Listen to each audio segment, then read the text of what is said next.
बहुत साल पहले उत्तर भारत के एक छोटे से गांव बेलगांव में अजीब घटनाएं होने लगी।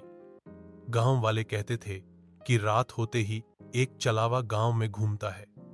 कोई कहता उसने उसे बिना चेहरा वाला आदमी देखा, तो कोई कहता वह हवा में उड़ते हुए एक परछाई थी। रघु नाम का एक बहादुर युवक था जो इन बातों पर विश्वास नहीं करता था।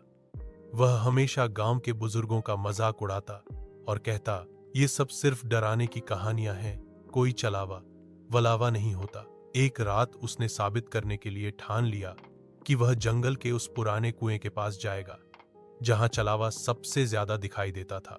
रात के ठीक 12 बजे रघु एक टॉर्च लेकर जंगल की तरफ निकल पड़ा। सब कुछ शांत था, पेड़ सर्द हवा में हिल रहे थे और उल्लू की आवाज माहौल को और डरावना बना रही थी। जैसे ही वह पुराने कुएं के पास पहुंचा, उसकी टॉर्च अचानक बंद हो गई।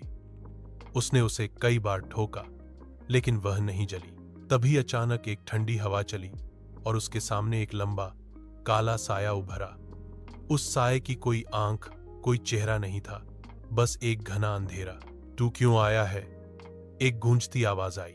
रघु कांपने लगा। वह पीछे मुड़ा, लेकिन उसके पैर जैसे जमीन से चिपक गए थे। वह बेहोश होकर जमीन पर गिर पड़ा। सुबह जब गांव वाले उसे ढूंढने आए तो वह कुएं के पास बेसुध पड़ा मिला। उसके बाल सफेद हो चुके थे और आंखें डर से फटी हुई थीं। उस दिन के बाद से रघु कभी कुछ बोल नहीं पाया। गांव वालों ने उस कुएं को हमेशा के लिए बंद कर दिया और अब भी जब रात में कोई अजनबी आता है, गांव वाले कहते हैं, चलावा अब भी यही है, बस इंतजार में।